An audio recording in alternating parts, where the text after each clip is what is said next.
On the way back from the prenatal checkup at the hospital, I was trapped in the elevator with Giulio's first love at the same time. When Giulio arrived, I was so frightened that my white sweatpants had already been stained red with blood.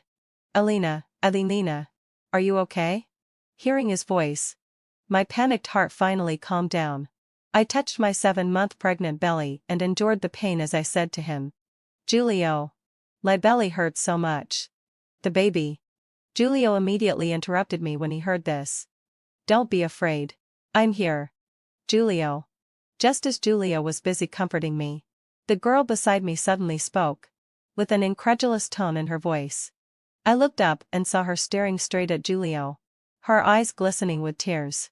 Seeing the two of them looking at each other so affectionately, my heart couldn't help but sink. This was the first time I saw such complicated emotions in Giulio's eyes, including surprise, regret, and love. He didn't even glance at me. There was only her in his eyes. Who was she? The intense pain hit me again. I gritted my teeth and feebly comforted the baby in my belly, only hoping that he could be stronger. At this time, the girl covered her heart and said to Giulio with a pale face, Giulio, I feel so uncomfortable. But I'm really glad that I can see you again. Then I'll have no regrets even if I die. She smiled contentedly. Arya. Giulio murmured, perhaps thinking of something. He didn't continue, but the distress in his eyes was so obvious that I couldn't ignore it even if I wanted to. Arya? Arya. So she was Giulio's first love who left without saying goodbye.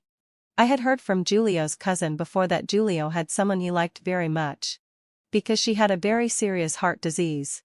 On the day they got engaged, the girl disappeared after leaving a letter. Later, it took Giulio 6 years to get over the pain. After that, he met me, proposed to me, and married me. Everything went so smoothly. But her sudden appearance made me feel that I didn't mean much to Giulio in his heart. Was this the power of first love? Because the exit was too small.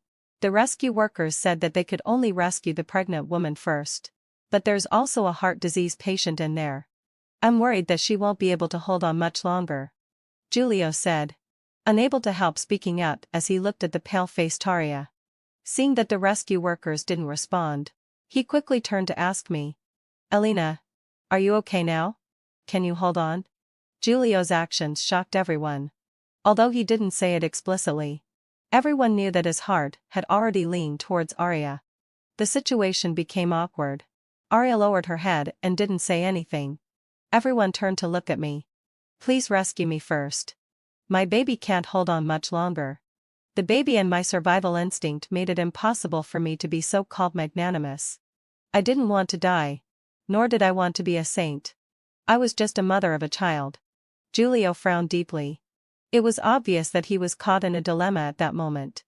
Giulio. It doesn't matter. Anyway, hadn't fulfilled life, sorry. I don't have long to live. The baby is important. Arya said with a self-deprecating smile. Hearing this, Giulio closed his eyes heavily and, with a hoarse voice, requested, please rescue my wife as soon as possible. When he opened his eyes and looked at me, there was a flash of disappointment in his eyes. Then he looked at Arya with a guilty face, as if blaming himself for abandoning her. Elena, I'm sorry. When I heard this address, I couldn't help doubting that I had misheard. I used to like it very much when Giulio called me like this. But now that I knew his first love was named Arya, I just wanted to cry. In the dead of night. Who was the person he called affectionately? Arya shook her head and raised a very weak smile at him. Giulio. Don't worry. I'm much better now. Your wife and baby are more important. At this moment, compared with the understanding Arya in Giulio's eyes, I seemed much more selfish. Arya curled up her body, just like a fragile porcelain and all, looking particularly pitiful. Giulio's eyes were terribly red, just like someone who had lost his lover. As soon as I was rescued, the medical staff quickly carried me onto the stretcher to check my condition. Everyone was doing their own things in an orderly manner. Only Giulio stood there motionless, as if cheering Arya on. Giulio. I called him several times before he heard my voice. Elena. Are you okay? I had intended to comfort him, But thinking of the situation just now, I changed my tone and, suppressing my sobs, said to him, "My belly hurts so much. Julio. I'm so afraid that something bad will happen to our baby." He sighed softly and absently hugged me in his arms. "Don't think too much. I won't let anything happen to you too." He comforted me while looking towards the elevator. When he saw Arya being rescued, Julio wanted to go over. But unexpectedly, I grabbed him tightly. Julio. You'll always be with me. Right?" "Yes," yelling fulfilled my obsession. "I'll be with you." He said nice words. But heartlessly broke my hand away and resolutely walked towards Arya. "Arya. How are you?" He trembled as he grasped Arya's hand and shouted for the doctor to come and check. Seeing this, Arya couldn't hold back anymore and cried as she threw herself into Julio's arms. Sobbing, "Julio. I was so scared. When I was inside, I was so afraid that I'd never see you again." I watched the two of them hugging tightly together. And it seemed that I could hear the sound of my heart being torn apart. So this address really didn't belong to me. The fetal heartbeat suddenly became abnormal. "Send the pregnant woman to the hospital immediately." I let the rescue workers carry me onto the ambulance. Lying on the stretcher, I watched the two of them still pouring out their feelings to each other and gradually lost consciousness. In the hospital corridor, when I regained consciousness and heard that they were going to perform a cesarean section on me, I tried my best to grab the doctor's hand and said hoarsely, "If there's danger during the operation, please save me. Baby. I'm sorry. I don't deserve to be your mother." This operation took nearly 8 hours to bring us mother and child back from the jaws of death. When I woke up, the baby had been born. It was a boy, weighing 3 Jin and 6 Liang, and had already been sent to the incubator for care. Hearing the sound of the doorknob turning, I looked up and saw a haggard-looking Julio. Alina, does the wound still hurt?"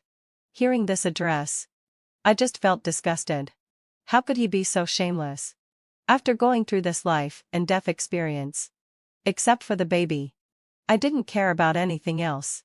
I slowly raised my eyes and instead of answering, I asked, "Who is she?" When Julio heard my aggressive tone, he frowned and his voice became cold. "Alina. Don't be too sensitive." "Julio. I'm not stupid. When the accident happened, I saw clearly how worried and concerned you were about her." I forced back my tears and calmly accused him. "When I needed you the most, you abandoned me and the baby for someone else." 6 years had passed. I thought I was very happy. But now I realized that I could never compare to Arya. Seeing that I was crying, Julio couldn't help feeling a bit regretful. He repeatedly promised me, Alina, I'm sorry. I won't do this again in the future. Arya has a very serious heart disease." I really couldn't just turn a blind eye. I pushed him away.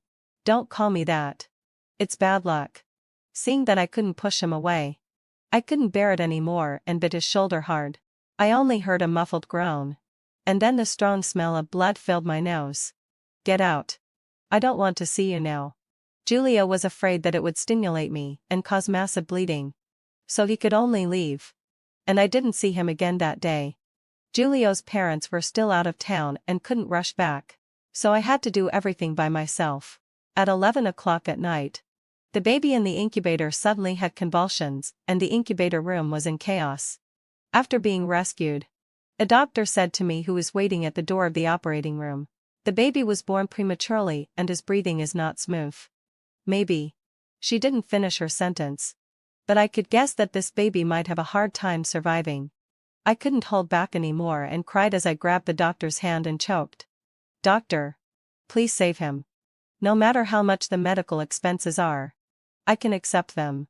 He's the only blood relative I have in this world. I only have him. I beg you to save him." Ignoring the dissuasion of the doctors and nurses, I endured the pain of the torn wound and came to the incubator where the baby was. This baby was really too small. I was afraid that he wouldn't be able to survive tonight. I touched his hand through the glass, as if this could bring courage to both of us. "Baby, sorry. Come on. Don't be afraid.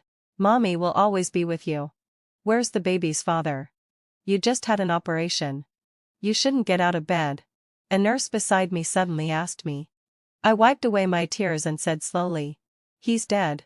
That night, I spent it in fear, hardly daring to close my eyes, for fear that I would hear bad news about the baby when I woke up. The next day, when it was bright, the baby's breathing gradually became smoother. Looking at the little guy sleeping peacefully, I covered my face with my hands and burst into tears. Knowing that he could eat, I put on my coat, took the elevator by myself, and went to the hospital cafeteria to buy lunch. As soon as I appeared in the cafeteria, everyone's eyes were more or less cast on me. After all, I looked so haggard that it was really pitiful.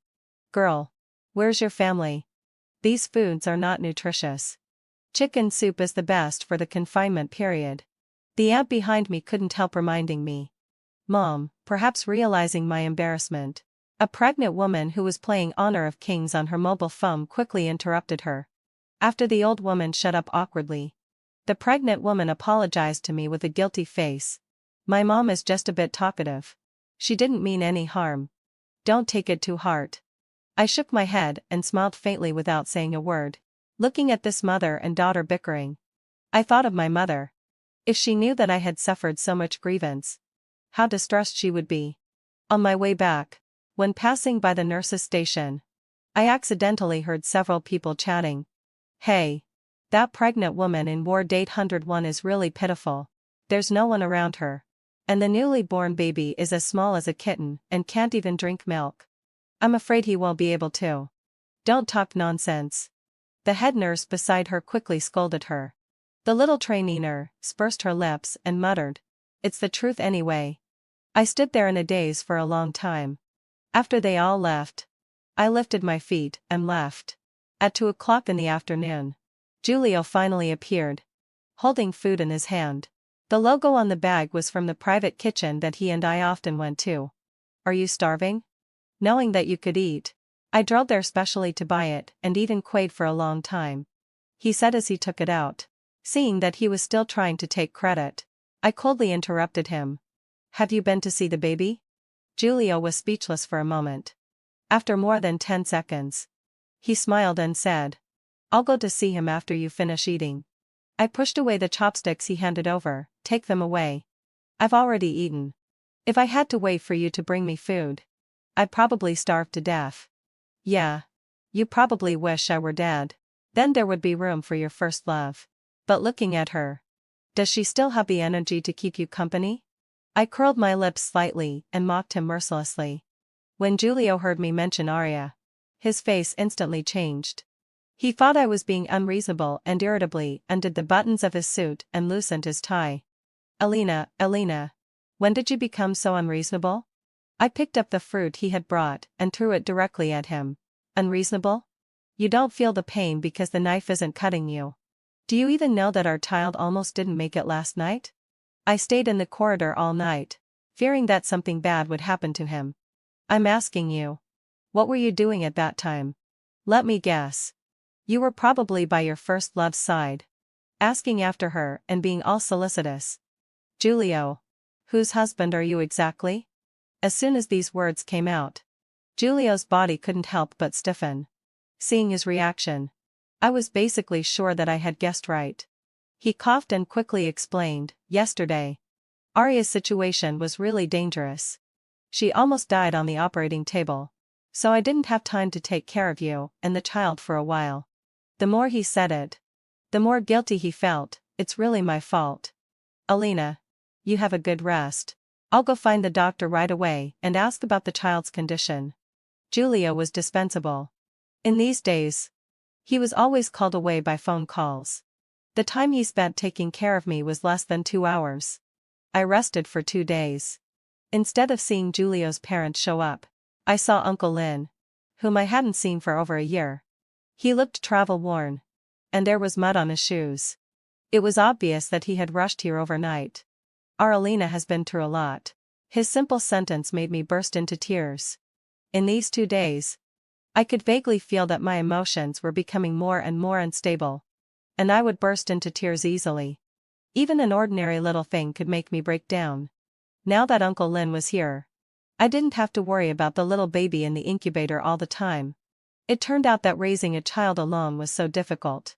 Alina, eling fulfilled me sorry. Where's Julio? Uncle Lynn, who had been here for a while, hadn't seen Julio and couldn't help asking. Probably dead, I replied expressionlessly as I looked out of the window at the withered yellow leaves. Uncle Lynn was my stepfather. As a posthumous child, I had no father since I was born. My mother brought me up with great care. The year I met Julio, I received the news that my mother and Uncle Lynn were getting married. As a daughter, I was very happy that she had found someone to rely on. It was obvious that they liked each other. But misfortunes always target those who are suffering. Just after she had lived a few good days, she was unexpectedly diagnosed with advanced gastric cancer. At that time, perhaps realizing that her time was running out, she always urged me to marry Julio, wanting to leave without regrets. My mother passed away not long after I married Julio. By the time I rushed back to my hometown, she had already closed her eyes peacefully. Only then did I understand why she and Uncle Lynn insisted on staying in her hometown. After my mother passed away, I didn't even dare to go back during the spring festival for fear of being hurt by the memories. In that old house, only Uncle Lynn was still living with memories. The little baby's condition fluctuated. Looking at him with all those instruments inserted into his body, I felt as if my heart was being stabbed by a knife. Julio was still busy. Each time he only showed up for a dozen minutes, and then left in a hurry. One day, while I was drinking the old hen soup that Uncle Lynn had brought, I heard the sound of a fight outside. I struggled to get up and opened the door. Just in time, I saw Uncle Lynn did Julio a heavy punch. He grabbed Julio's clothes and said fiercely, "You bastard. Our Alina is in such a state. Yet you dare to be with some shady woman outside. Uncle Lynn, don't say such harsh words. Arya isn't that kind of woman." Julio couldn't help but retort. Uncle Lynn got even angrier when he heard this. "I'll beat you to death. You shameless scoundrel." I stood at the door and didn't stop them until Julio had been beaten up quite a bit. In the ward, Uncle Lynn asked me if Julio was having an affair outside. When I went out to buy something, I accidentally saw him pushing a wheelchair and taking a leisurely walk with a woman in the park. Their behavior looked very intimate. I couldn't even bear to look at it. I felt that something was wrong between you two since I came here, but seeing that you were too weak, I didn't dare to ask. He got anxious when he saw that I didn't say anything. "Alina, can't you just tell the truth? Do you want to worry Uncle Lynn to death? Before your mother passed away, I promised that I would take care of you. But now seeing you like this, how can I have the face to face your mother?" His reproachful tone was just like my mother's. I was just about to speak when I found that my voice was terribly hoarse. Suppressing the discomfort in my throat, I said to him word by word, "Uncle Lynn, I want to divorce Julio." As soon as I finished speaking, Julio's voice came from outside the door. "I don't agree." No one paid attention to him. Julio panicked and quickly asked Uncle Lynn to help persuade me. "Uncle, it's unfair to the child. He needs a father. Besides, I haven't done anything to betray Alina at all. Alina is just too sensitive. You're being too harsh on me. It's also unfair to me." Uncle Lynn gave him a cold glance, which made Julio step back in fright. Seeing that Julio didn't say anything more, he turned around and touched my head, saying with a smile, "Okay. If my girl wants a divorce, then we'll get a divorce." "Thank you, Uncle Lynn." I blinked hard, trying not to let the tears flow out of my eyes. Julio didn't believe that I would give up on him like this.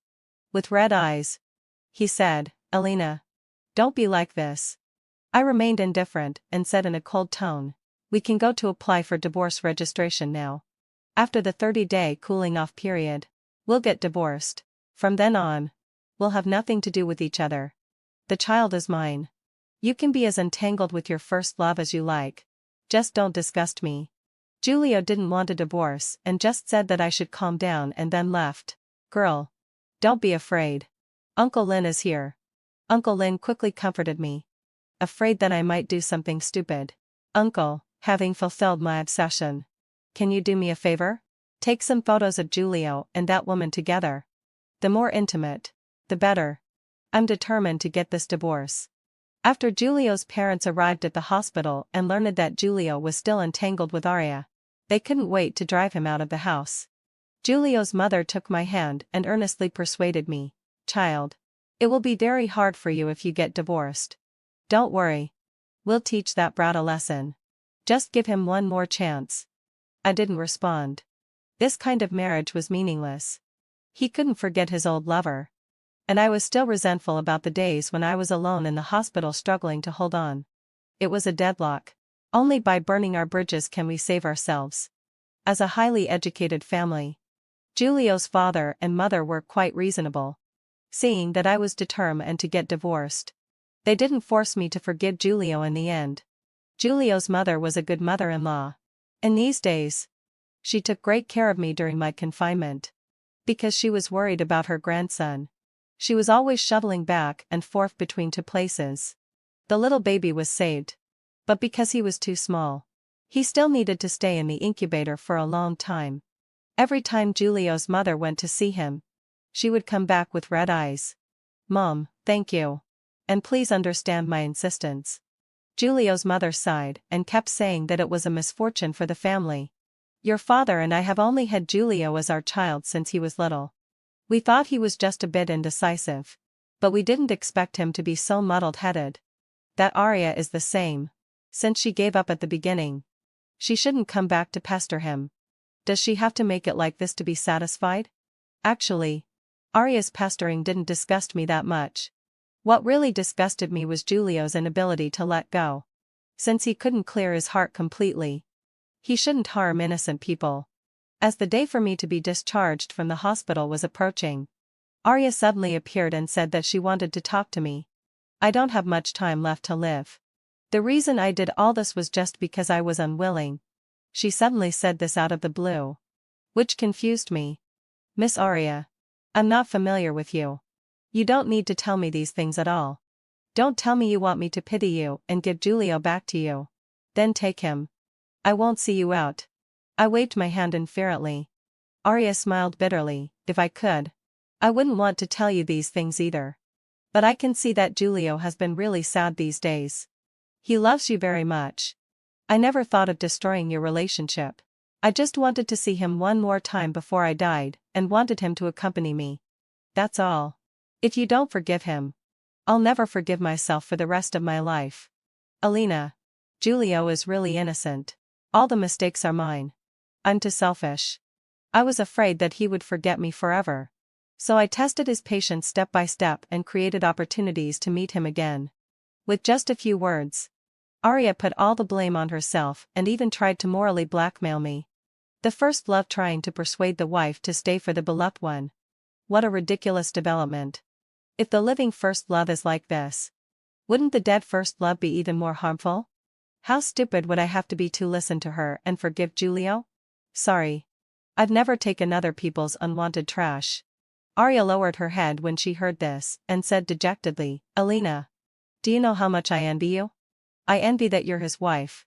That you can have children for him. That you can grow old with him. And even more." I couldn't bear to listen any more and quickly interrupted her. "Wait. Since you envy me so much, then after I divorce him, you two can go and register your marriage. I wish you a baby soon and a love that's stronger than gold in advance." She hesitated when she heard me say this and finally left. The ward finally became quiet. I opened the window and listened to the chirping of the birds outside, feeling a little relieved. In the evening, while I was having dinner, Giulio barged in angrily and questioned me about what I had done to Aria. After Aria came back from here, she didn't detour drink and was so emotional that she drove me away. "She's dying. Why are you still being so unforgiving? Do you have to watch her die in front of you to be satisfied?" I couldn't bear it anymore and slapped him hard. The sound of the slap echoed in the room, and Giulio's face gradually became swollen and red. "Go and file for divorce immediately. I can't wait any longer. If I stay with you for a while longer, I'm afraid I won't be able to resist killing you." When had Giulio ever suffered such humiliation? He grabbed my hands and said harsh words. "Alina, what are you so proud of? You should know that if my Alina were okay, there would be no problem with you. Theft. You really think highly of yourself." Since you love each other so much, then you two can be together forever. Don't come out and harm others. Goodbye. When his reason came back, Giulio realized that he had said something stupid and slapped himself in frustration. He also tried to grab my hands. Don't touch me. I think it's dirty. He was just about to explain when Uncle Lynn drove him out. The 30-day cooling off period passed quickly. Just when I was busy preparing the materials for divorce, Giulio said that he wouldn't give up on our little baby. He used his friend's connections and insisted on fighting with me for the custody of the child. Out of self-interest, Giulio's father and mother remained silent. It was obvious that they also wanted their grandson. They forced me to file a lawsuit. In court, I took out a bunch of ambiguous photos of Giulio and Aria. The two of them were smiling at each other, whispering in each other's ears, their heads leaning together, and looking at the same mobile phone with smiles on their faces. They looked as intimate as could be. This is just a matter of the angle. I have nothing to do with Aria at all. She's a heart disease patient. As a friend, there's nothing wrong with me going to see her. Giulio was still trying to argue unreasonably. But nobody paid attention to him. Everyone could see clearly that the ambiguous relationship between them was almost palpable. Then I presented the timeline of the hospitalization, and clearly pointed out that Giulio had ignored me, his wife, and our child.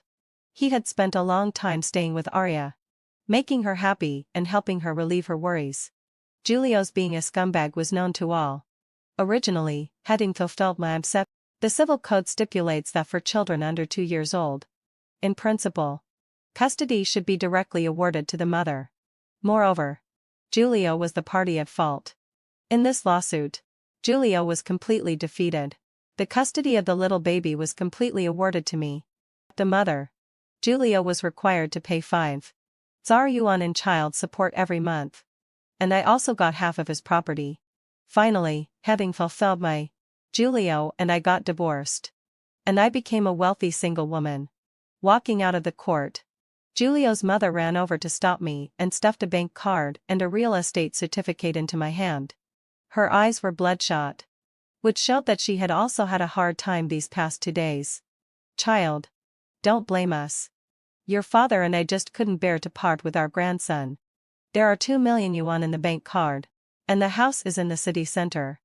This is our compensation for you and the child. Please don't refuse. If you run out of money, just tell us, old couple. Ante. I thank you on behalf of the baby. At first, my mother was so satisfied with Giulio because his parents were reasonable and had correct values. Alina, I let you down. Giulio, with a stubby beard, came to me, his face full of guilt. I don't accept your so-called apology. Let's just leave it like this. Goodbye. I waved my hand and walked out of the court with Uncle Lynn, just to be on the safe side. The little baby was still being cared for in the hospital incubator. I planned to take him back to see my mother when he was completely stable. While I was busy planning my future life, Giulio's mother called and said that Aria's respiratory failure was very serious and that she probably didn't have much time left to live. Sometimes, I really suspect that she's Giulio's doomed relationship. 6 years ago, she left without a word, almost making Giulio unable to survive. Now that he finally had a happy family, she suddenly showed up again, causing Giulio to lose his wife and child. Giulio's mother couldn't help complaining to me. I listened quietly and occasionally agreed with her, completely detaching myself from this messy love triangle. I heard that Giulio was staying by her side, and that the two of them had secretly slipped out of the hospital to look for the memories of when they were together before. Aria passed away in Giulio's arms, wearing a pure white princess dress, just like the day when she first met Giulio. The person was gone. She finally got what she wanted. I just didn't know if Giulio would blame her. Breaking with his parents, losing his wife and child, and becoming all alone. The price was a bit high. On the day when the little baby was discharged from the hospital, Giulio's father and mother also came. They put a warm jade for good luck on the child. Come on. Let Grandpa hold our tuna in. Okay? Seeing Uncle Lynn looking at Giulio's father holding the little baby with envy, I handed the child to Uncle Lynn as I said this. Hearing this address, Uncle Lynn was startled at first and then overjoyed. afraid that his sweaty hands might slip. He wiped the sweat on his hands on his pants before nervously taking the child. Look. He's smiling at me. His cautious look made my nose a bit sour. Actually, I should have called him that long ago. Although the little baby didn't have his father's love, his grandparents and grandpa loved him so much. I thought he would understand me. On the night before we set off to return to our hometown, Julio showed up in front of me, reeking of alcohol. Alina, I never thought of giving up on you. It's just that you were too stubborn and sensitive and directly sentenced me to death. Alina, can I see the child? No. Get out. I didn't want to get entangled with him and quickly hugged the little baby and left, for fear that this scumbag would go crazy when drunk. The next day, the flight arrived in Rongcheng quickly. Looking at the place where I had lived for more than 10 years, my heart finally calmed down.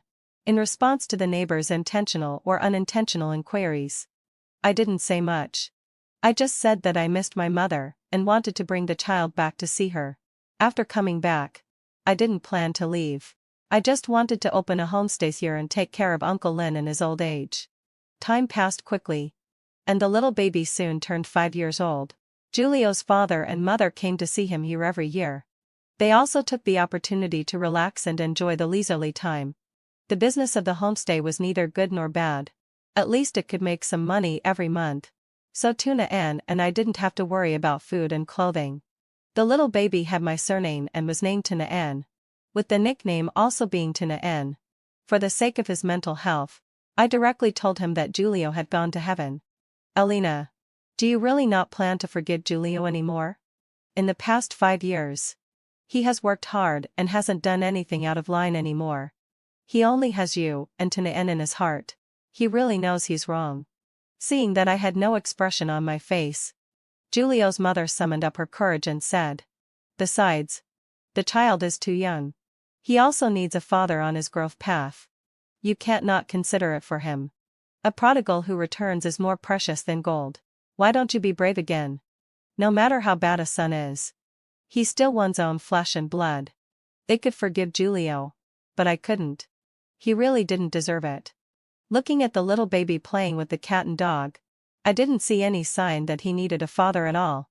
I didn't respond and smiled as I changed the topic. Tuna Ann, take your grandparents for a walk around. Okay. There was a big dog named Cola following him. The two of them, one person and one dog, were having a great time playing. In the evening, the little baby held a milk box and asked me, "Mom, what kind of person was my father?" Alas, they still influenced the child after all. I thought for a while, then squatted down and said to him seriously, "He was a not-so-good person. Just like the scumbag in the TV series that Mom watched." Oh, I understand. He nodded in a daze and then asked again, "Mom, Helen fulfilled my sorry. I'm not a little scumbag, right?" "No. You're a little angel." I pinched his chubby little face, amused lie. Who would have thought that the little baby, who almost didn't survive back then, would be so lively and active now? After Julio's parents left, my life returned to peace again. It was just that occasionally I would feel as if someone was watching me. But when I turned around to look, I couldn't find anything. This feeling lasted for a week. It wasn't until I accidentally found the expensive Lego in the little baby's hand that I guessed Julio's presence from what he said. This scumbag was really lingering like a ghost. Anger rose in my heart, and I dialed the phone number that had been blocked for a long time. "Alina." Julio's tone was full of ingratitude. "Julio, how can you be so disgusting?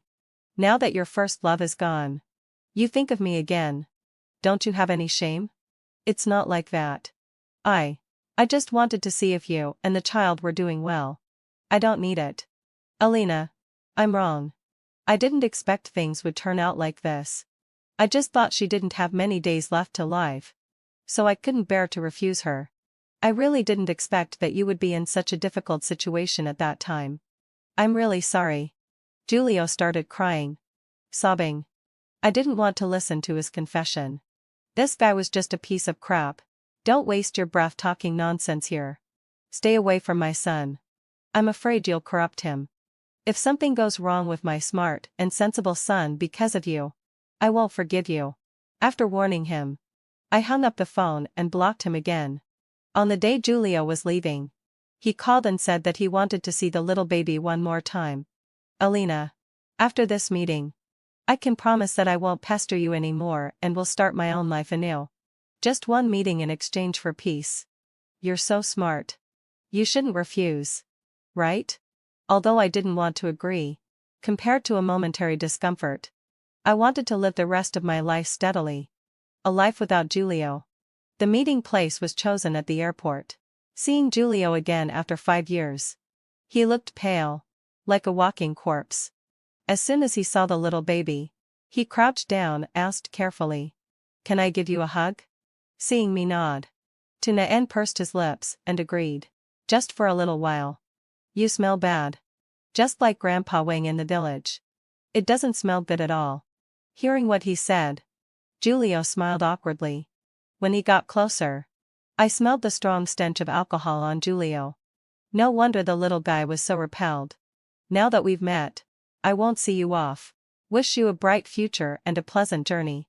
I held the little baby's hand and walked slowly out of the airport. As for Giulio behind me, he was just a stranger from then on. The next time I heard about Giulio was half a year later. He was dying because of illness. According to Giulio's mother, Giulio had uremia. Due to long-term heavy drinking, his condition deteriorated rapidly. By the time the doctor discovered it, there was no cure. Without a kidney source, Giulio could only wait for death. "Elena, Giulio's condition is getting worse day by day. I beg you, please come back and see him.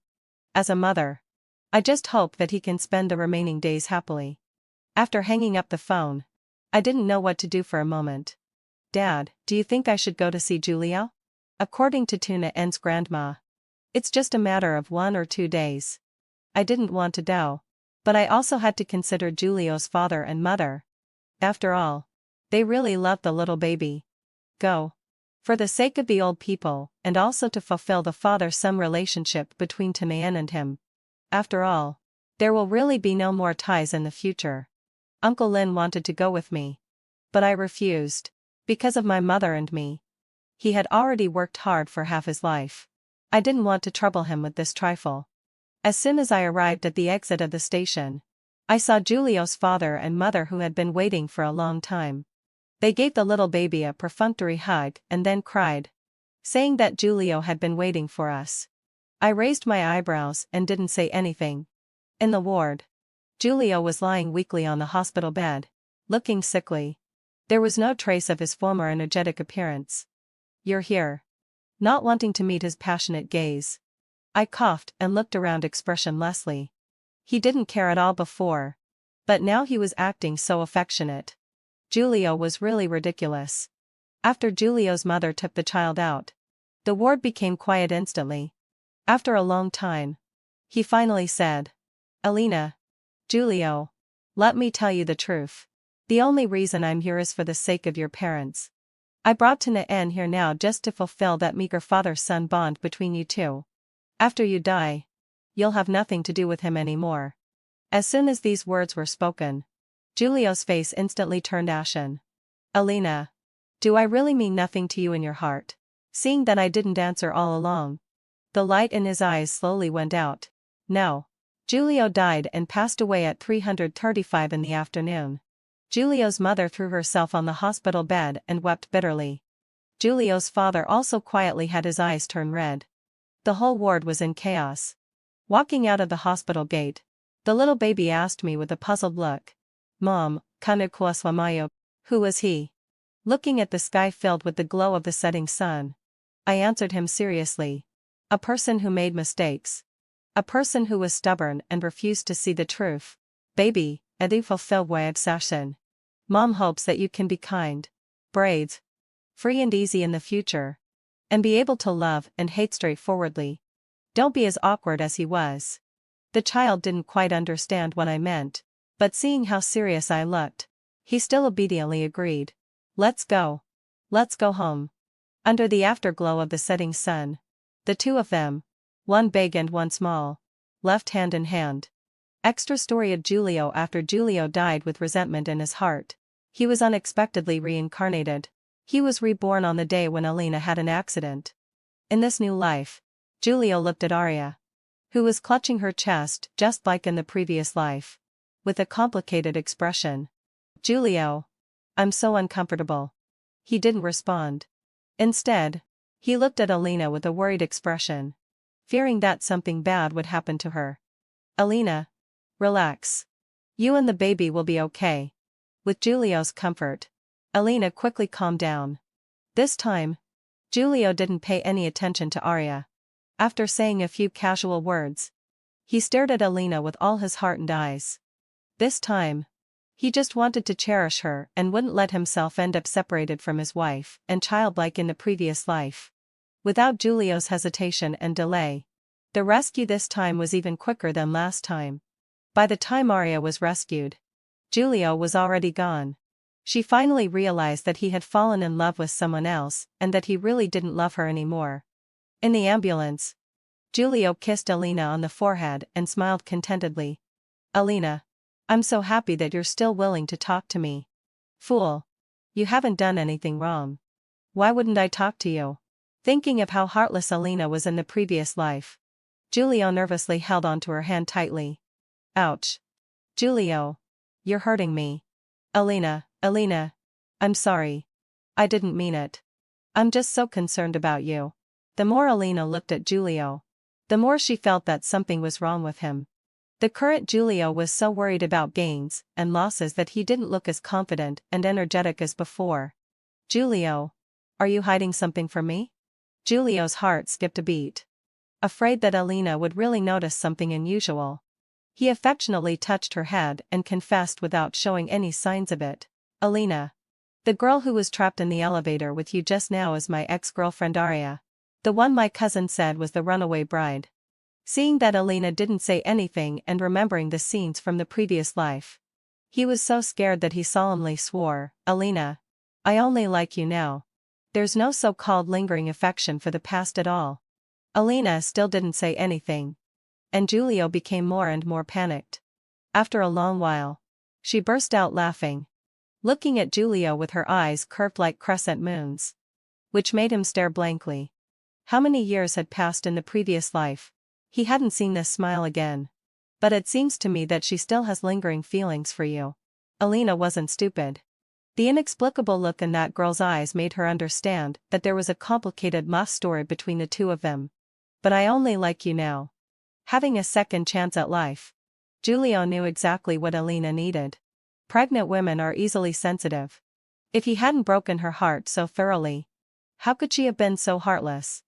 So now he wouldn't be stingy with his love for her. "Giulio, you couldn't even say a simple love phrase before. But now you're so glib." "I don't think so." Time passed while they were joking and laughing. After arriving at the hospital, because her emotions were stable, Alina didn't have a premature birth. Looking at Alina lying on the bed and eating an apple, Giulio finally confirmed that this life was different. He and she could be very happy. But Giulio was still worried and forced Alina to stay in the hospital for another week. During the hospitalization, when they were taking a walk in the park, they unexpectedly ran into Arya. Her face was pale, and she was getting weaker and weaker. "Giulio, can we talk?" Giulio didn't dare to agree casually. He was really afraid that something would change in this life. Finally, having fulfilled my absai, Alina spoke up. "Go ahead. Many things should have a beginning and an end. I won't be jealous for no reason." Arya sat on the stone bench in the park and started to feel sentimental.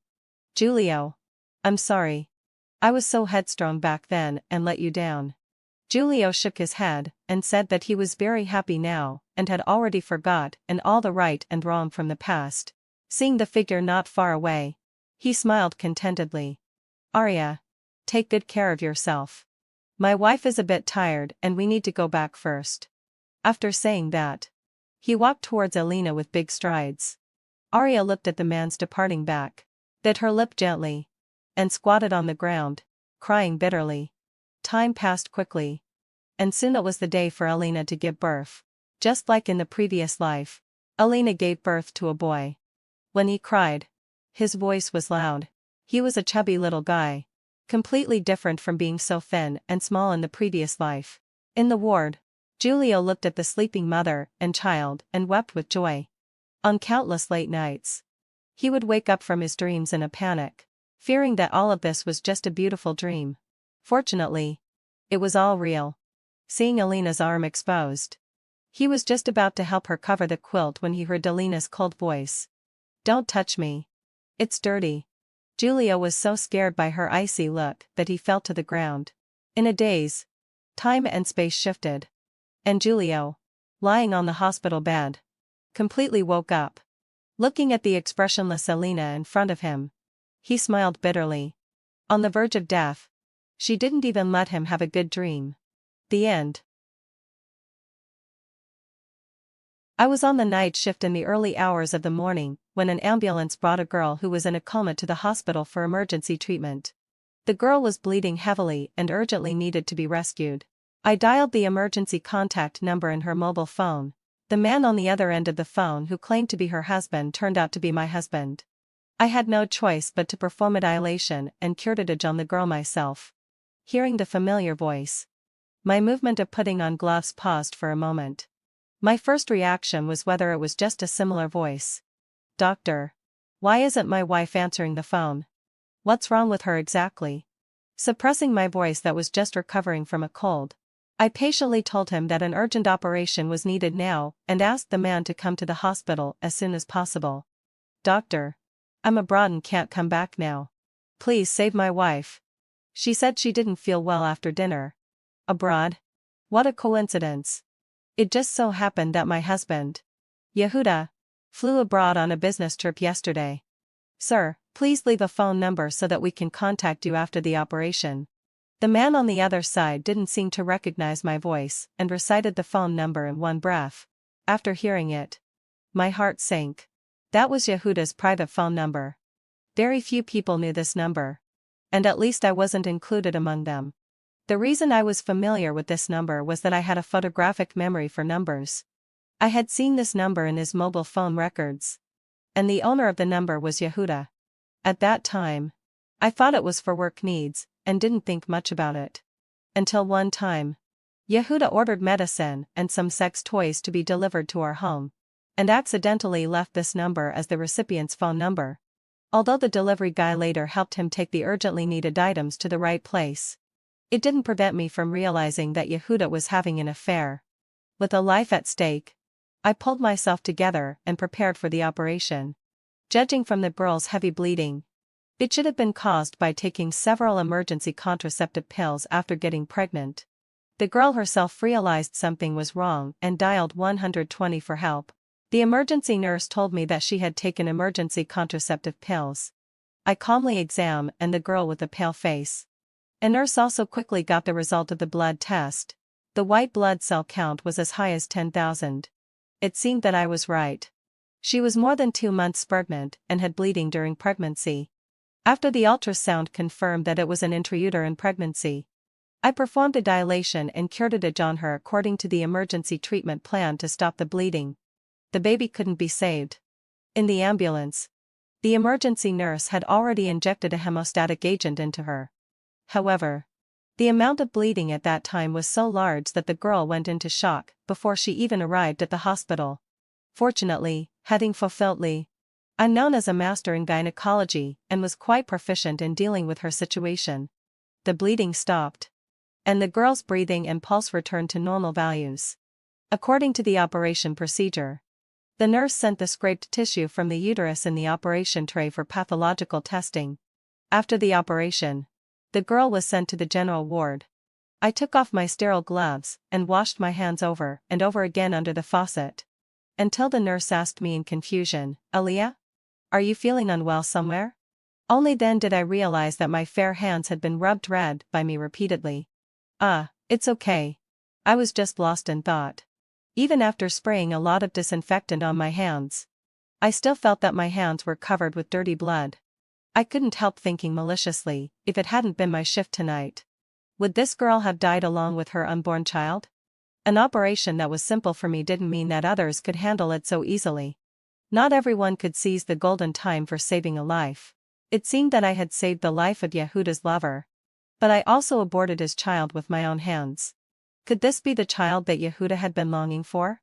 I had been married to him for many years but had no children. It wasn't that I didn't want to. But Yehuda had always disagreed.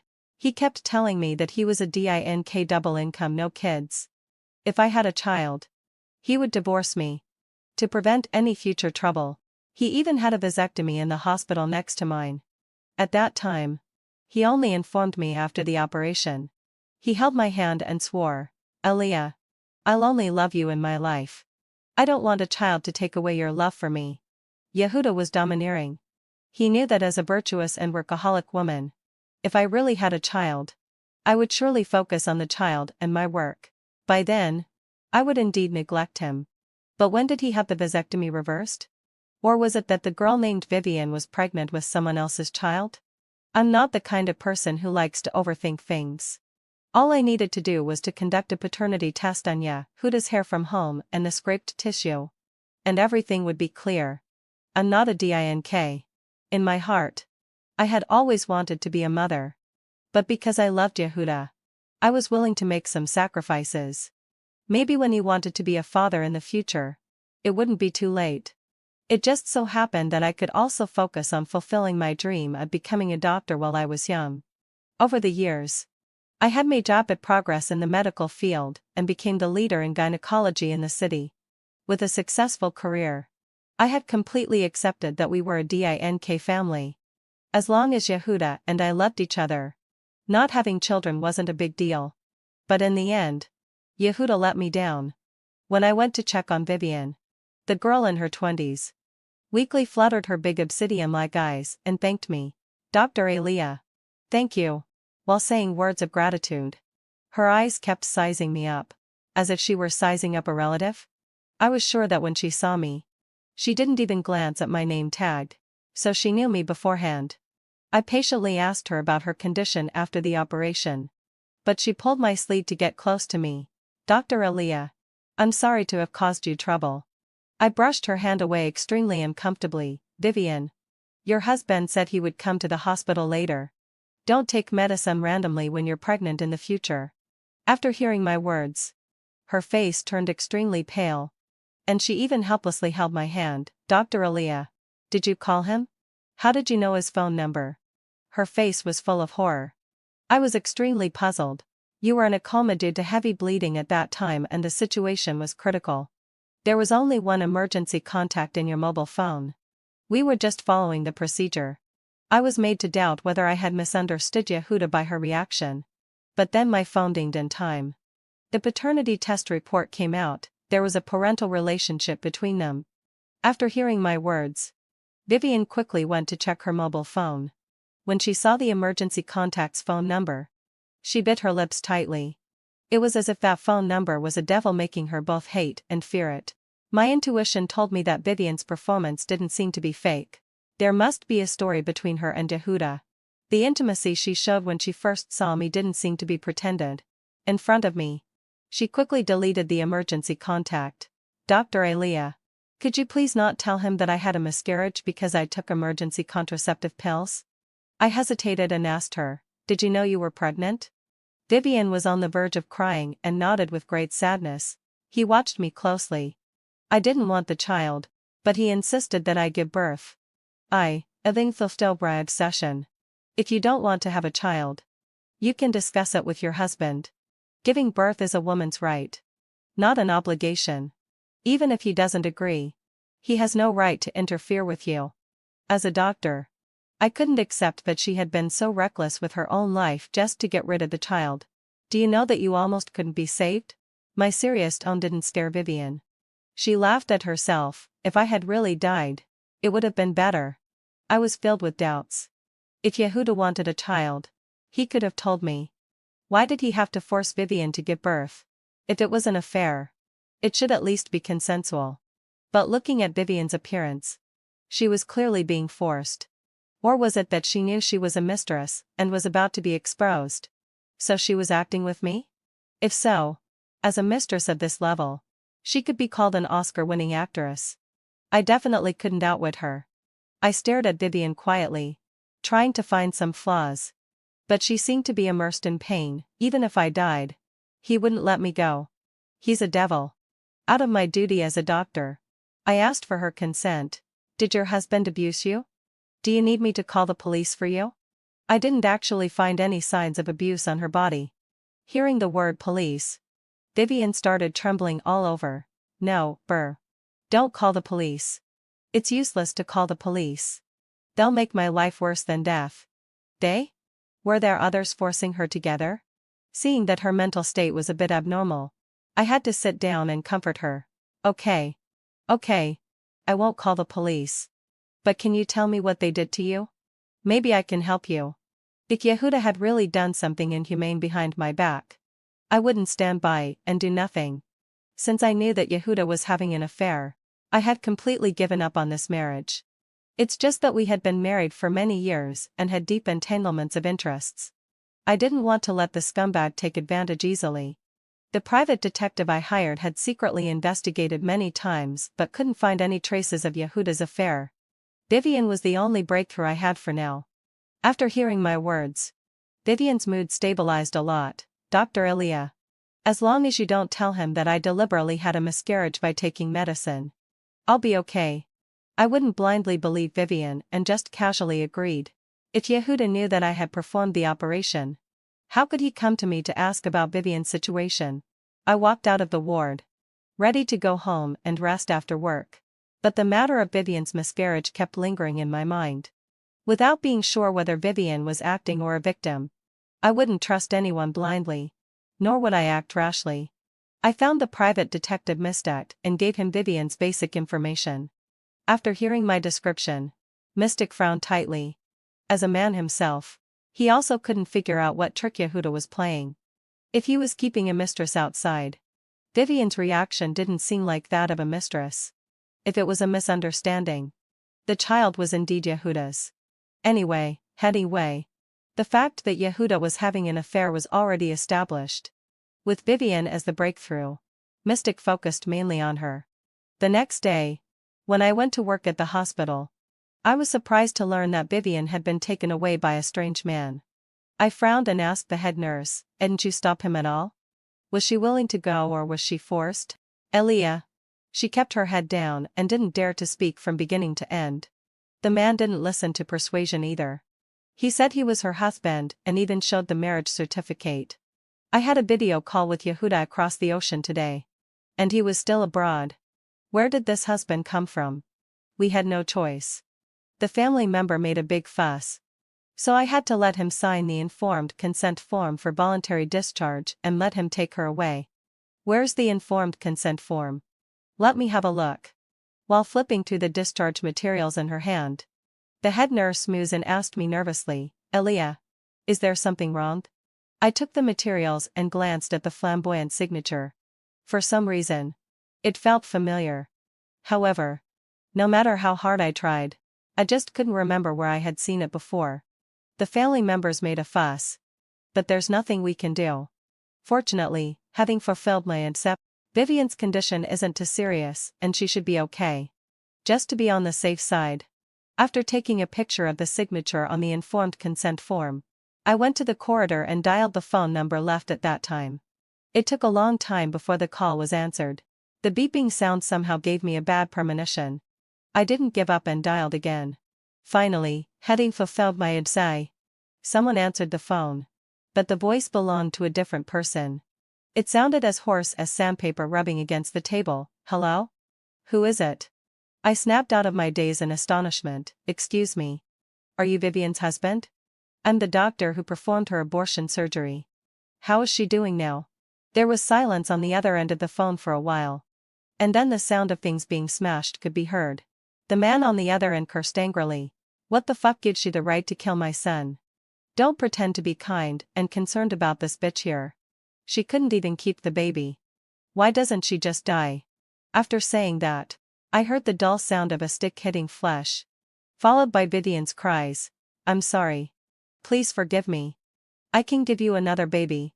Hearing this, the man gasped heavily and spat, then hung up the phone. I didn't know what relationship this man had with Yehuda. But as a woman, I heard Vivian being abused just now and I couldn't bear it. Without hesitation, I called the police for her. Because Mystic had already found the address of the urban village where Vivian was located based on the information I provided.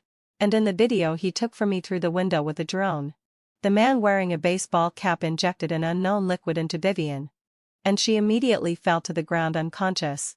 With the police dispatched, the man in the baseball cap was taken away. According to the principle of proximity, Vivian was sent to my hospital again. Combined with the basic information investigated by Mystic, I gave Vivian a full-body examination. But the result made my heart feel as if it had fallen into an ice cellar. Chapter 2. Vivian had been injected with a large amount of sedatives. Even after treatment, her condition was still not optimistic. There was a high possibility that she would become mentally disabled or lose her memory. And the man who was taken away, Lewis, was indeed Vivian's legal husband. They got the marriage certificate a year ago. Even weirder was that the phone number I was familiar with was also under Lewis's name. Could it be that all my suspicions in recent months were just me being overly suspicious? Did I remember the phone number wrong? But the voice that night in the operating room was clearly Yehuda's. He was the person who had been by my side for 10 years. There was no way I could have misheard it. Mystic didn't tell the police that I was investigating my husband's infidelity.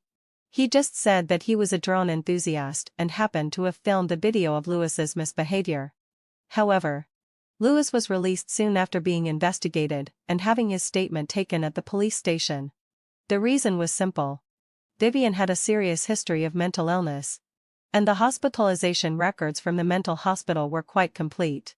And in public, Lewis had always been a good man who loved his wife and never abandoned Vivian, who was ill. According to Lewis, he just couldn't bear the pain in his heart after seeing Vivian lose her child. So he injected her with medicine when she had an episode. He just didn't expect to exceed the dose. I didn't know how Lewis could accurately control the dose, but his goal might have been achieved. Vivian woke up 3 days after being in a coma. When she saw me, her eyes were blurred. She tried hard to look at me but seemed not to recognize me. Have we met somewhere before? I'm Dr. Aaliyah. We met last week. Don't you remember? She thought for a while and, as I expected, shook her head. I don't remember. Was I sick last week? You were pregnant at that time. Before I could finish speaking, Vivian stroked her belly with a look of joy on her face. I remember now. I'm pregnant with my husband's child. Dr. Aaliyah. My husband loves me so much. He dreams of me giving birth to a child for him. She looked so happy as a mother-to-be that I couldn't bear to tell her that the baby was gone. I casually took out Yehuda's photo. Sure enough, Vivian exclaimed cheerfully, Dr. Aaliyah. Do you know my husband too? Where did you get this photo? This looks exactly like what my husband will look like when he gets older. How could Yehuda in the photo be considered old? He just looked more mature than when he was 20. My guess was confirmed. The husband Vivian mentioned and the one on the marriage certificate didn't seem to be the same person. However, when Lewis came to the hospital to pick her up, she happily threw herself into Lewis's arms and sweetly called him husband. I was completely confused. Perhaps she was really mentally disordered and had a confused memory? As someone who studied medicine, I couldn't convince myself with this far-fetched explanation. It was too mysterious. Okay? Unless there was one possibility that Vivian was pretending. If I wanted to prove that she was pretending, it was simple. No one knew that after the internal medicine and doctor gave Vivian a gastric clavage. I took the things from her stomach. It was a cute mini Cupid. When we found that there were still foreign objects in Vivian's stomach, we helped her with the gastric clavage. Since the time of swallowing was short, the Cupid was basically intact when it was washed out. When I got home, I went to the study to search through Yehuda's bookcase. I remembered that in the past, Yehuda had custom-made a pair of Cupid USB flash drives on QIXI Festival. Because I lost the USB flash drive I used to record experimental data at school, he specially customized these anti-loss Cupids for me. However, the Cupid from Vivian's stomach didn't have a chain anymore. After searching for a while, sure enough, I couldn't find that USB flash drive. I didn't know what kind of mood I was in when I inserted the USB flash drive into the computer and opened it. My heart was pounding like thunder. And my palms were sweating profusely. If Vivian was pretending to have amnesia, then all her actions were to make me get this USB flash drive. Inside the USB flash drive, there were numerous files. The files were divided into two categories. One was named Alia, and the other was named Vivian. They were classified and summarized according to recent months. When I opened the folder named after me, I felt dizzy. It was full of my private photos and videos of me and my husband. However, Yehuda's face wasn't shown in the videos. These photos and videos were all taken at home. And I immediately felt chilled to the bone. Perhaps there were hidden cameras secretly filming me in places I couldn't see. I quickly sent a message to Mystic, asking him how to find the location of the cameras at home. Without a word, he sent a girl to my door to help me check. Sure enough, the girl helped confirm that there were cameras in the bedroom and the bathroom. Fortunately, there were no cameras in other places.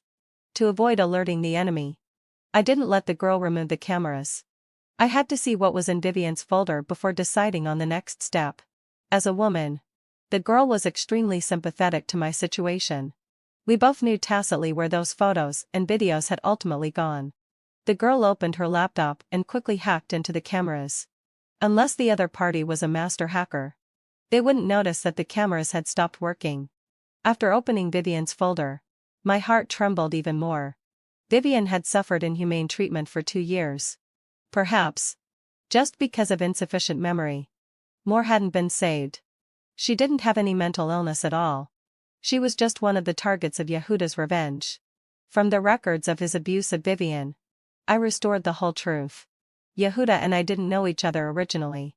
In my junior year, after finishing an experiment in the teaching building of the medical school, I was going back to the dormitory. I could have taken another brightly lit road to go back to the dormitory. But that would have been a long detour. I didn't hesitate to choose the shortcut which passed through a playground and the back hill behind the girls' dormitory. Because this road was closest to the medical school and backed onto the hill, few people walked on it at night. And alumni called it the road of no return at night. It was winter at that time. After finishing the experiment alone, I was shivering with cold and just wanted to get back to the dormitory, quickly to get hot water for a bath and warm up. I was known as the experiment king. As long as I gave a heads up in advance, the dormitory auntie would always open the door for me after 11 o'clock. However, that night I finished the experiment at 12 o'clock. I was afraid that the auntie would wait too long. So I almost jogged all the way back to the dormitory. The shadows of the trees on both sides of the road were dancing in the dim light of the street lamps. I closed my eyes halfway, feeling extremely scared in my heart. Actually, nothing had ever happened on this road before. But something happened to me that night. A tall and strong man suddenly rushed out from the hill. I was so scared that I immediately fell to the ground. He was wearing a thick furry hat that covered most of his face, only revealing a pair of lewd and bewildered eyes. When he walked towards me like looking at prey, it was too late for me to shout for help. He covered my mouth tightly and dragged me into the deep ditch between the back hill and the concrete road. I struggled desperately, having fulfilled my adsecher. But it was useless. Because the deep ditch was just wide enough for one person. After being dragged in, I had nowhere to struggle. I could sense his panic. I begged him nicely. But he just pulled my clothes without saying a word. When the cold wind blew through my thin clothes and I was almost in despair, the dormitory auntie came to look for me with some people. She was holding a flashlight and kept calling my name. I gave up struggling, fumbled to find my phone, and turned off the silent mode on my iPhone. When the phone rang, I felt like I had come back to life. He was just a little bit away from succeeding. The dormitory auntie and her nephew Yehuda saved me. When she pulled me out of the deep ditch, I was shaking like a sieve and couldn't stop crying. The man with evil intentions ran away, and Yehuda chased after him with all his might. The two of them got into a fight. When the security guards arrived, Yehuda was hit hard in the groin by the man with the stone on the ground. His screams were particularly eerie in the silent night. The police came later and took the man who had already been subdued by the security guards away. And Yehuda went to the hospital because of that blow. For the sake of my reputation, the school didn't handle the matter publicly. The man who attempted rape was named Cain. Yehuda stayed in the hospital for more than half a month.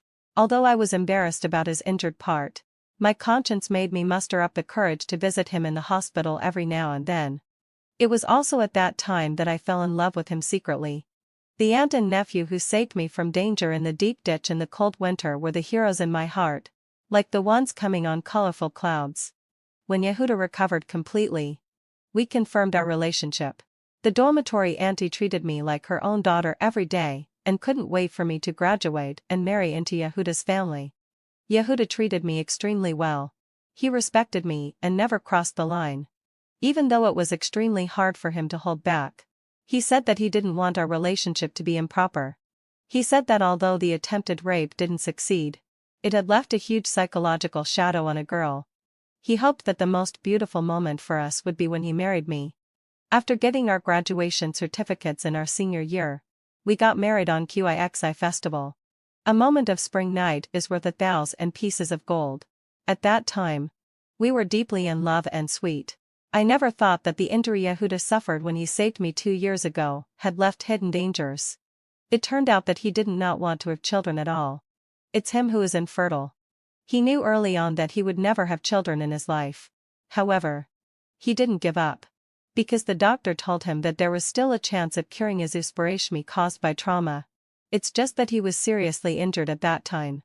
The injury that I thought would heal in half a month actually took him nearly half a year to recover from. This is the reason why he didn't touch me even though he endured it. Later, he tried various treatments with traditional Chinese medicine and hormones. But all in vain. He even doubted whether he was impotent for a while.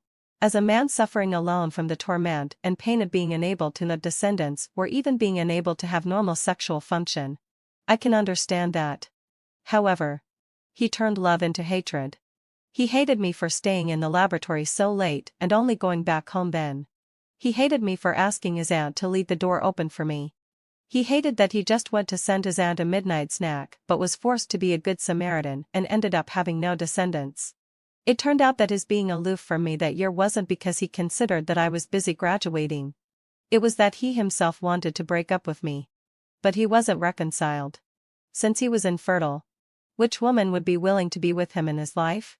He is 3 years older than me and the only heir of the Yehuda family. He didn't want to let go. Moreover, before we got the marriage certificate, apart from holding hands and kissing, we didn't have any more excessive behaviors. It seemed that it wouldn't be worthwhile if he didn't sleep with me. He deeply regretted it in his heart. When he confessed to his family that he would have no descendants, everyone, including his aunt, unanimously demanded that he marry me. This was the price for saving me. Elia. They bribed the doctor on his behalf and pretended to have a vasectomy. Whether there were children or not, at least he had a wife. After marriage, we lived in harmony. I never thought that everything was fake. He hated not only me but also Cain. However, Cain, I set out, Alosai, when he had evil intentions at that time, was already terminally ill and there was no cure for his illness. When Cain came down from the back mountain late at night and saw me, he had a sudden idea of getting a big gain before dying. As a result, he was sent to prison by Yehuda and his aunt. Before he was released from prison, Cain died of pancreatic cancer. When the instigator died, Yehuda, who had nowhere to vent his hatred, finally transferred all his hatred onto me. Judging from the video content of the file, Yehuda deliberately approached Vivian after doing an investigation. Vivian was originally a junior student in the same college as me. Coincidentally, hadn't fulfilled way in Sechel. She lived in the building under the jurisdiction of Yehuda's aunt. She had a face that was extremely similar to Cain's. But her eyes were clean and clear. She begged for mercy in the video, asking Yehuda to let her go. However, Yehuda became even more excited and kept shouting that he loved Vivian. At that moment, Yehuda was even more despicable than Cain. Yehuda graduated in psychology. He deeply knew how to break down a person's will. He used his profession as a cover, brainwashed Vivian, and gradually gave her a history of mental illness. He deeply hypnotized her, causing Vivian's memory to be in chaos. 2 years ago, Vivian got pregnant. However, Yehuda didn't know. He wantonly ravaged Vivian in the name of love, which caused Vivian to have a miscarriage. This discovery made Yehuda extremely angry. He went crazy looking for the wild man who got Vivian pregnant all over the world, and even sent her to the mental hospital himself. However, later, he found out that the child was his own. Vivian originally loved Yehuda. A woman who had been deeply brainwashed firmly believed in her love. It was not until Yehuda suspected her of having an affair, beat her, and sent her to the mental hospital again that she woke up. During the half-year in the mental hospital, Vivian didn't stop asking for help. However, no one would believe the words of a madwoman. As Vivian's attending physician, Yehuda was never the object of suspicion. Moreover, he bribed the director of the mental hospital. I just don't know whether Yehuda's family secretly helped him do evil deeds. On one hand, he played the role of an affectionate couple with me and sold my photos and videos to earn ill-gotten gains by the way. On the other hand, he played the role of a good doctor and a good boyfriend with Vivian. Before Yehuda took Vivian out of the mental hospital, he had been working on me for several years but got nothing. He avoided facing his own problems. Lewis told him that perhaps it was because God couldn't bear to see it and wanted to use Vivian's womb to repay Cain's debt. Yehuda, who firmly believed this, took Vivian out of the mental hospital. He asked Lewis, a distant cousin-in-law whose wife had died, to marry Vivian. Secretly, it was always him who had an affair with Vivian. Perhaps fate is something mysterious. Vivian got pregnant again. Vivian, who had suffered countless losses in the mental hospital, finally became smarter and learned to save herself. She didn't want to give birth to Yehuda's child at all. Under Lewis's strict surveillance, she couldn't go to the hospital at all, or even go to the pharmacy. That day, Yehuda went abroad on a business trip. Lewis, thinking that Vivian had been honest and well-behaved, relaxed his vigilance when he was called out by friends to drink. The investigation materials of Mystics showed that Vivian went to several nearby pharmacies to buy emergency contraceptives at that time. She was gambling on whether she could make herself miscarry. She bet right. Perhaps she didn't expect that she almost died. I finally understand now why she looked at me like seeing a relative when she first met me. Both she and I are victims. Our photos and videos are being sold crazily on pornographic websites. Both of us were harmed by Cain and Yehuda. I even thought dejectedly that it would have been better if Yehuda and his aunt hadn't come to find me that year. In this way, maybe only I would have suffered. However, the gears of fate couldn't stop when I was dragged into the overgrown deep ditch. What was thought to be a lucky rescue back then wasn't a free gift. Fate marked that salvation with a skyge price. The hero fell from the clouds and turned into a devil hiding among people. What was destroyed was the lives of two innocent girls. Or perhaps he was originally a devil in human skin. The girl brought by Mystic had been quietly accompanying me to watch all the videos. She pursed her lips, her eyes red, and gave me a big hug vigorously. Sister, scumbags will surely get their comeuppance. Just wait for me and my senior brother to avenge you. The hacker expert Sylvia went online. She hacked into Yehuda's computer for me. There were not only the contents in that USB flash drive but also many photos and videos of Yehuda taking advantage of his position to have improper intentions towards good-looking patients. I never expected that the psychological counseling room that my parents and I funded for him back and would be insulted like this by him. He was simply insulting the profession of a psychologist. I don't know whether the victimized girls knew that they had been violated or not. Perhaps it's better that they didn't know.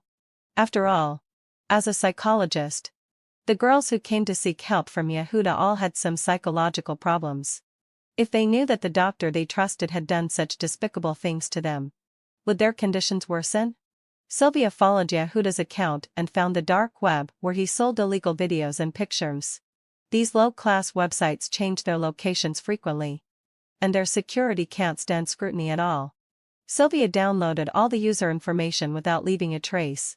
As a just hacker, after downloading the user information, she hacked into other people's computers along the way. Coincidentally, Sylvia found that Yehuda's account was active at that moment. He was looking for big buyers on the dark web to sell his recent good stuff. However, Yehuda never expected that the good stuff in his laptop suddenly disappeared. It seems that he had stocked up goods everywhere. waiting for a good price to sell them. No wonder the traffic of the psychological counseling room was normal. But the income was several times higher than that of the industry. It turned out that all of it was ill-gotten gains. I'm just glad that when I funded his psychological counseling room back then, in order to win the trust of my parents, he pretended to write an IOU and signed and stamped it. Perhaps because Yehuda was used to using USB flash drives for backup, Vivian had the opportunity to get some of the materials. So when Sylvia hacked into the goods that Yehuda was about to sell again, I stopped Sylvia, who was about to continue hacking. Sister Yan, can you replace all the things in his computer with viruses? As long as he accepts the money, the nature will be different. Look at these prices. They should all be big customers.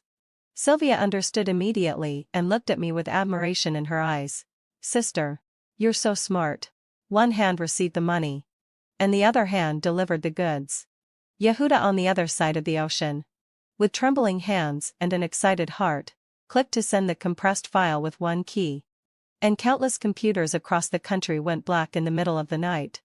The data of several dark web databases were gone. Unless there were technicians at the master level, don't even think about retrieving a single piece of data, let alone the videos. After Sylvia finished her work, she excitedly high-fived me like a fly rubbing its hands. Sister, what do I need to do next? Just wait for the big bosses to be driven to desperation. It's more interesting when they fight among themselves. Sylvia got the order and slept at my house that night. In her eyes, I, a gynecologist who knew nothing about hacking, was a master of playing power games. She said, Sister, this kind of job of punishing scumbags is so much fun. Yes, having fulfilled wives I also feel much better. I just don't know whether Vivian can sleep well in the hospital at this moment. Perhaps she is still looking forward eagerly, waiting for me to help her. I just don't understand why she didn't bring the USB flash drive to me when she called an ambulance for the miscarriage that day. Why did she take the risk of swallowing the USB flash drive? What if Mystic hadn't filmed the video and the police hadn't saved her? Then wouldn't she? The next day, I went to the hospital with dark circles under my eyes. With so many things on my mind, I couldn't sleep well. When I arrived at the hospital, I went to see Vivian first. Fortunately, hadn't fulfilled lay. This time, because of the police's intervention, Louis didn't dare to forcibly take her away from me again. When I went there, Vivian was looking at Louis with full of attachment, in an obedient and cute manner, which was really heartbreaking. Compared with her, the only lucky thing for me was that I hadn't been physically abused by Yehuda. When Louis saw me coming, his eyes were unfriendly and full of vigilance. You're Dr. Elia, right? If it weren't for you, my wife wouldn't have had a miscarriage. She wouldn't have suffered, and I wouldn't have had to go to the police station. Get the hell away from me. Our families are not compatible. I looked at Louis coldly as he was spouting nonsense.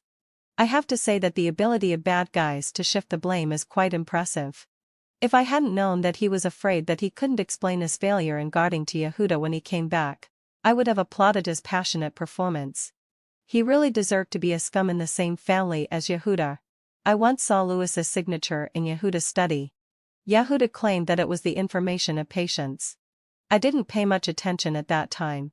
Now that I think about it, there must be some shady deals and secrets between them.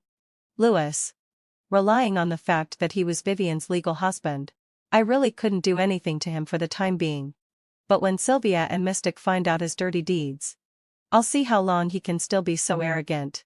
At lunchtime, taking advantage of the time when Louis went to the toilet, I quickly went to the ward to find Vivian. I got straight to the point. I've seen Cupid. Vivian suddenly looked up. After looking around, she carefully put away her smile. Dr. Elia, are you really willing to help me? I know my brother did terrible things to you back then.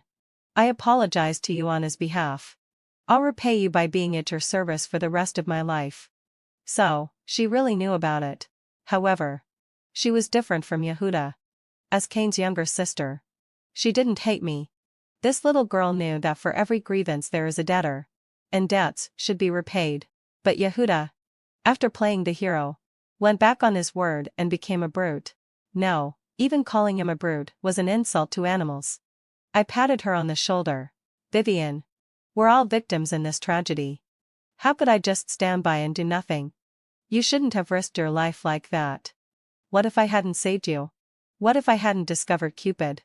You would have been doomed. Vivian shook her head bitterly. I know you love Yehuda. If I had rashly come to you back then, how could you have believed the words of a madwoman? She was right. I had only confirmed that Yehuda was having an affair. But it would have been difficult for me to believe such a bizarre thing without evidence. Besides, I stole the USB flash drive after I was discharged from the hospital and when Lewis was answering your call. It's his precious thing. When I saw the drone at that time, my sixth sense told me it was you. So I swallowed the USB flash drive and took a gamble. I see. Next. You take good care of yourself. I'll handle the rest. Wait for my good news. As soon as I walked out of the ward, I ran into Lewis who was coming back from the toilet. He had a dark face. As if I owed him 8 million. He deliberately bumped into my shoulder. But I had anticipated it and dodged in advance. If I guessed correctly, Yehuda should have known that the matter had reached me. Sure enough, Yehuda, who was supposed to come back 3 days later, returned to China and arrived home that very night. When Sylvia told me that the scumbag had come home, I felt extremely uncomfortable. However, it wasn't my shift tonight, but I still had to face it. When I reluctantly went home after work, Yehuda was busy in the kitchen. Rose petals were spread from the entrance all the way to the bedroom. Hearing the sound of the door opening, Yehuda put down the spatula and wanted to hug me. I pushed him away. Don't. I just got off work. I'm covered in germs and viruses. But Yehuda didn't mind at all. He hugged me forcefully and showed me his treasure. With great joy. Darling, darling. I've got a surprise for you. Go and find the treasure. Under his expectant gaze, I followed the petals to the bedroom. Yehuda had always been romantic. The roses on the bed were arranged in the shape of a heart. An exquisite gift box was waiting for me to open it. Seeing that I didn't move for a long time, Yehuda urged me, darling, go and open it. Whenever I thought about where the money for buying the gift came from, I felt so disgusted that I wanted to throw up. I pulled the ribbon open, and the gift came into view. Opening the box, it was the Rolex Submariner Hulk that I had liked for a long time. The excited scream that Yehuda had expected didn't come. He looked at me a bit disappointed. Darling, why don't you show some reaction? Reaction? Since you want it, I'll fulfill your wish. I gathered all my strength and slapped Yehuda hard on both cheeks. High red marks of 5 fingers quickly appeared on his fair cheeks. Yehuda, who was slapped dumbfounded, still put on an act. Darling, your way of expressing yourself is a bit unique. But I didn't bother to pay attention to him and directly handed him a divorce agreement. Yehuda, let's get divorced. He was puzzled and asked me with a gloomy face, Aliyah, are you out of your mind today? What have I done wrong that you're treating me like this? I wouldn't tell him the real reason until everything was settled. You have money to buy a Rolex but no money to pay back my parents? The IOU you wrote back then said you'd pay back the money in 2 years. But how many 2-year periods have passed now? Have you paid it back? After hearing the reason, Yehuda smiled casually. Darling, are you angry with me just because of this? I've mentioned to Mom and Dad many times that I wanted to pay them back, but they said I shouldn't rush. They're really something. They could just tell me directly if they needed money. They had to go around in circles like this, and almost made me lose my wife. Yehuda was really a master of psychology, able to control his emotions freely. He took out his phone from his apron and was about to transfer money to Ray's parents on the spot. But he asked me blankly, well, darling, I don't seem to have their account numbers. Why don't you just transfer it to me? I have Mom and Dad's account numbers here. I wanted to see if he would transfer the money or not. When my eyes glanced at the divorce agreement, he gritted his teeth and transferred 1 million yuan to me. Darling, I borrowed 800 yuan back then. The extra 200 yuan can be regarded as interest. After receiving the money, I was willing to put the Hulk on my wrist. Yehuda happily ran to the kitchen to prepare candlelight dinner. When he turned around, the fleeting gloom and anger on his face were clearly caught by me. He was heartbroken about giving me such a large sum of money. I guessed that he should be thinking of ways to sell something else tonight. Sylvia and I were just waiting for this moment. After he busied himself with clearing the table and dishes, he coaxed me, "Darling, you go to sleep first. I have a few patients who will consult me about something tonight. I'll come to accompany you after I'm done." I readily agreed. He probably didn't even know that he had screwed someone over badly last time. In order to sell at a high price, he contacted the previous big customers again, saying that he had top-notch goods. It was like delivering himself to their doorsteps. The ordinary customers who bought his compressed files could only consider themselves unlucky they were cheated and didn't dare to call the police at all. But this time, he still thought others were fools. The big shots who had been looking for him but couldn't find him couldn't tolerate it anymore. Many of these seemingly respectable big shots were executives or leaders of big companies. There were a large number of important company secrets in their hacked computers. The data was priceless. His one-click sending cost them heavy losses. These people wouldn't just admit bad luck and let him go. Now that he came to them again to cheat and swindle, who would believe him? They had already called the police long ago. It was just that because Yehuda was abroad at that time, it was a bit difficult for the National Security Department to confirm. Now that he was in China, the big shots tacitly contacted the police. Well, with Sylvia's help, the police easily found him. I lay on the bed quietly waiting for the sound of the doorbell. Yehuda cursed in Chinese and went to open the door. When he saw a team of police officers outside the door, his legs trembled with fear on the spot. I put on my clothes and got up. "Honey? Who's here in the middle of the night?" I deliberately pretended to be woken up and then exaggerated froze with a shocked expression. "Police officers. What's going on?" The police didn't stand on ceremony. They showed the arrest warrant and entered the house to arrest him. I was naturally shocked as if I had heard something incredible. Yehuda reacted and tried to close the door. But his supposedly burly body was nothing compared to the police officers. He struggled violently to resist arrest. Finally, having fulfilled l'objet, he was pinned to the ground with his hands tied behind his back. Even when he was handcuffed, he was still shouting, "Police officers. Is there a misunderstanding? I'm being wronged," with conclusive evidence. No matter how much he shouted that it had nothing to do with him, it was all in vain.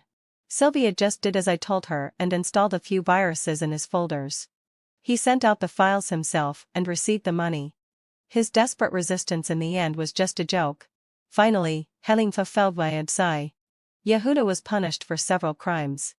Yehuda had to take the blame for all those customers whose computers were hacked. The psychological counseling office was closed down. I didn't want my parents to worry. So I didn't tell them until I successfully got the divorce judgment and received the marital property that should belong to me. Vivian testified in court about all kinds of improper behaviors of Yehuda and Louis. The two good buddies ended up in prison together. Both Vivian and I got rid of the scumbags at the same time.